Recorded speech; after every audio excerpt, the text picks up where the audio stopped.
How's it going, guys? RoyalFlush here. Welcome to Meter Management, not financial advice. Any of the stocks and ETFs I talk about are not advice to buy, hold, or sell. Do your own research, take some good notes, let's have some fun. Alright, so another end of a trading week, and it was actually a really good trading week for me. Did pretty well, met one of my personal goals, and I will get through that. So I get myself a special goal this week. As you can see there, I have the $500 in buying power, but I did not add that at all this week. Actually, I maintained that, but on top of that, I've been averaging into a specific ticker, Realty here. This is like a long-term swing, but there's several reasons why I like this ticker. Because pays a good dividend. It has room to grow, I think, and it's actually been month by month, it's actually been steadily growing. And on top of that, I also still roll covered calls on it. 3 ways a single stock can make money: via dividends, covered calls, and stock appreciation. Okay, I only needed about 5 shares, but instead of straight up buying it, of course, I like to prove myself worthy of a trader. I decided to make my trades count towards just buying up shares and using my winnings, quote unquote, to just add up into more O and reach my goal of 700 shares. So let's go ahead and highlight those several trades here. We'll go to my options, and looks pretty good on the week. All right, mainly trading QQQs and NVDA, and I actually traded every single day this week. But let's go ahead and highlight a few of the key trades. So I made a quick $40 on QQQ. That's not really a trade I really want to highlight. Really long story short, there was actually quite a bit of a run of NVIDIA, so I actually like to start the week's trading by trading QQQs. Just I use it as a market gauge, but also if some other tickers are running that aren't your big names like NVIDIA, I'll just trade QQQs, do a 0 DTE, and hopefully to just close out profits quick. Let's see how long I was in this trade for. From 1046.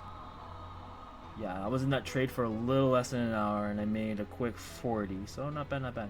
Okay, but the real trade I want to focus on here is, it was the day of the 7th, okay?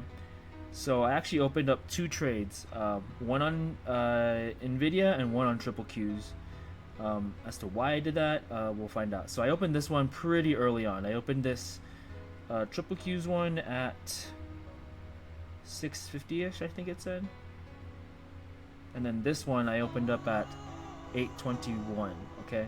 So I got in on trades on both NVIDIA and QQQs. So the reason why I've been trading a lot of NVIDIA and QQQs is because, honestly, when you trade tickers, you don't need to trade a whole bunch of tickers. You just want to trade tickers that you have levels drawn on and are very familiar with. And so in doing so, notice the shape of these charts. They're not line for line the same, but notice the areas where things dipped. Almost nearly the exact same time. Here, 1035 right there, and 1040. Yeah, 1035. Look at that. So you have to know that NVIDIA is like the top 3 market cap in the stock market right now. So it has bigger moves than the other top 2 market cap companies, which are Microsoft and Apple. So I prefer to trade NVIDIA because there's more powerful moves than what those other 2 do. So on top of that, it has a very heavy influence on the QQQs. But as for the trades I opened, I actually closed my trade on NVIDIA before I actually closed my trade on NVIDIA while I was still also trading the Qs. So I had already opened up the QQQs play at 821, but notice here it says I closed this NVIDIA one at 952. So if I go ahead and look at what happened to NVIDIA at 952, we can go ahead and see as to what happened on QQQs, okay? So at 952 on NVIDIA, on the right here. What happened at 952? Okay, 950. Oh, so right around here. So it looks like we're kind of approaching a zone here, right here at 9 914, let's call it 915, right here. So that means either it's gonna respect it heavily and then later get rejected, and then let's go ahead and see what happens over at 952 here on the triple Qs. So it's starting to dip a little, okay? So I already recognize that I should get out of this play on NVIDIA, because if this thing is starting to reach its limit, it may take its effect on triple Qs in a similar fashion. So I took profits here on NVIDIA, whatever 316 from 258 is.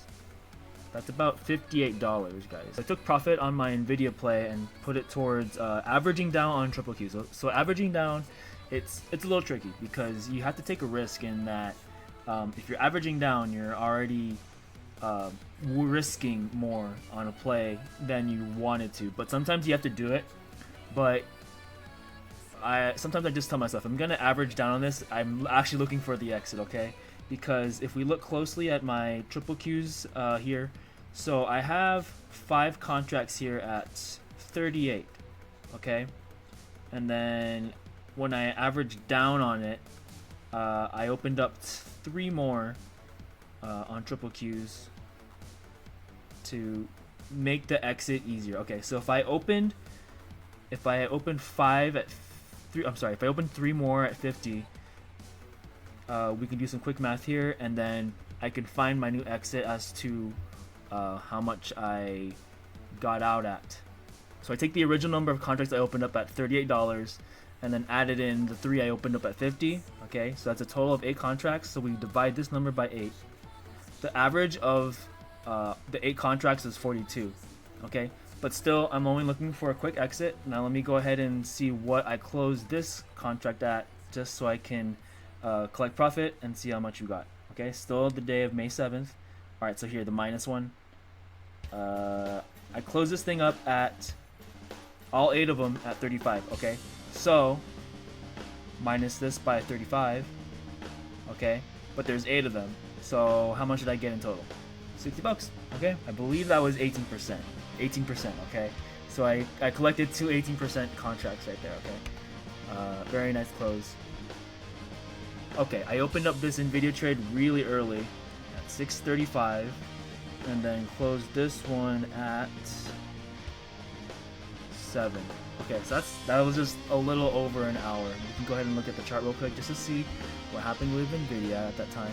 I got in at 6:35, and I went for the 9:10 and 9:15 bull put spread. So all I need is really for NVIDIA to get at least one leg into in the money, and as you can see here, I even got to basically 912. So that resulted in the quick 18% I got. $60 right there, I think. Yeah. From 330 to 270. Yeah, $60. Okay, but towards end of the day, I actually opened up a credit spread because ARM was reporting earnings, and so it's a semiconductor. Basically, my thought process was if ARM does pretty well on earnings, I think it could affect NVIDIA positively. You could even just take a look at what happened. Okay, this is still the day of the 8th, but look at this. This is obviously this is a bad earnings report for ARM. Okay, luckily though, it did not affect NVIDIA as badly as I thought.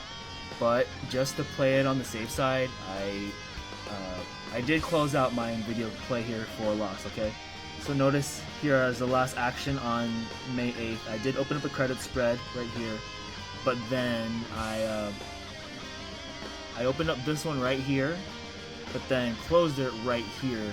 Okay, that's a $100 loss. Okay, when it comes to losing trades, it's not the fact that you lost money. It's really more an opportunity to now at least get something back, collect your thoughts, and find a way to make it a winning trade. Okay, if not that same exact day, at least try for the same week. Okay, and I closed this thing on Thursday. So what did I do? Let's go ahead and take a look at NVIDIA on the 1 hour chart.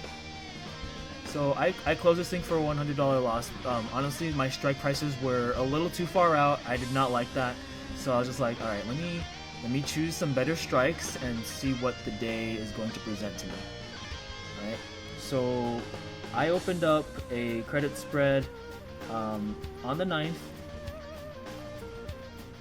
for some better strikes. Okay, I chose new strikes for basically 895 to 900. So I needed the stock to get past $900. Okay, and as you can see, really for majority of the day, it did not show much. But switch over to the 1 hour. This is the very most important part here. Okay, so right here, for majority of the day, it's really only zoomed in just because it's as best as I can show it without spoiling anything. But notice the purple line, that's the 50 EMA. I noticed that towards the end of the day, I noticed the wicks of these candles are testing the 50 EMA. We should only start worrying once the body of the candle, so basically the rectangular part of the candle, is breaking through the 50, and on the 1 hour it does not. This very last candle here was the most telling one because the body was heavily supported. So I had confidence in just holding on to this thing into tomorrow, hoping that it's at least gonna get past 895 into 900, and then soon enough, I'll close this thing out. We'll look at the next day. This was the Friday of the week. Look at that. But now we have to look at the 5-minute chart, okay? Because while it was a very successful play, if I did not get up early for this could have ended badly. So check that out. So basically, by holding a contract overnight, I was able to close this thing out at 50%. So we look at the 9th going into the 10th, and then we subtract 610 from 290, and that's the amount that I got as profit. Okay, $320. So basically, I made back my $100 that I lost from the Wednesday credit spread, and then from the one that I held through all of Thursday into Friday morning, $320. So I made let's subtract the 100 that I made up. So I made 220 on that one, technically, but you know, I made up my loss, and of course, as I mentioned, I put everything that I wanted towards look at all my buy orders for O, just to confirm this. So check that out. So from these are from the past.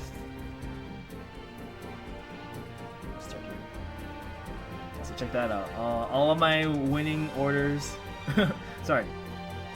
From May 6th all the way to May 10th, I just continued to buy up O with my profits, just by trading QQQs and NVDA.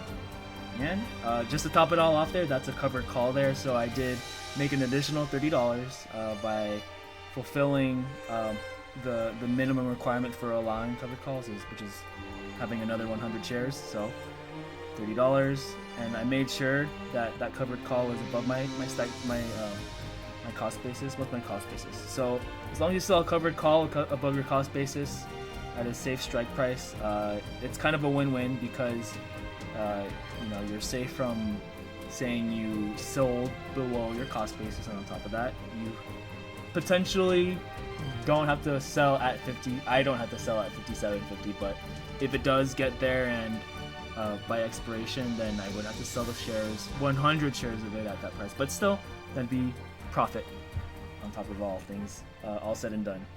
Always remember though, if you ever make mistakes in your trades, instead of taking a 100% loss or a loss that's going to crush you, just cut the trade loose quick, or at least be willing to accept loss, and at least as long as you get something back, collect yourself. You can reverse this trade and make it. You don't necessarily want to switch bias so quickly. When the stock market gives you an opportunity to turn a losing trade into a win, it's hard, but there's a lot of self-reflection that goes on. Okay, so if you the thing about buying power is that it represents more than just a monetary amount, okay?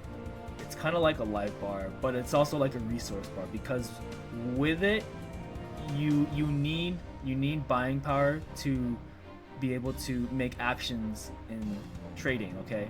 But on top of that, if you use too much of it, then you're not gonna have anything to trade with, and you're not gonna be able to collect profits. So you have to manage that very well, which is why I call this whole channel, part of my channel, meter management. So it is simultaneously your life force in stocks, but as well as your energy, and without it you can't do anything. So you have to, one, protect it, but two, you also have to use it to continue to create profits, okay?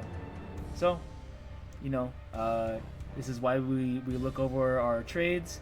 We try to master our systems and just continue to do it week in and week out. And once a new week starts, I mean, well, you know, I hope that I have had a trading plan ready and prepared and good to go. So, I mean, since I met this really big goal of mine, I'm for next week, I just plan on trading anything. Any of the profits I make next week are gonna go to me, so I can go buy up some more Japanese yen, because it's been looking pretty nice. So that's what I'm gonna do. There's still some big catalysts this week. On Tuesday and Wednesday, there's PPI and CPI data, and I think Powell talks on, I believe, on Tuesday at 7 Pacific time. So be careful out there. It's anytime Powell talks, you know the market's gonna move. So take caution. Do not rush into trades, and know what he says is gonna have a major impact. So watch what the market's trying to build, and then you play. Don't just set your play up and be like, all right, sweet, it's gonna be good. No. That's how you burn your premium and you burn your opportunity at becoming a better trader. So don't slip up, okay, guys? But anyways, hope you learned a lot. Let me know what you think. If you like these weekly videos as we cover my trades in the market, or if there's anything else you would like to see, let me know. But yeah, that's it. Good luck out there with your trades. But before you get out of here, you want to earn it, you got to learn it, and in order to get what you desire, gotta jump through the fire. See you guys later.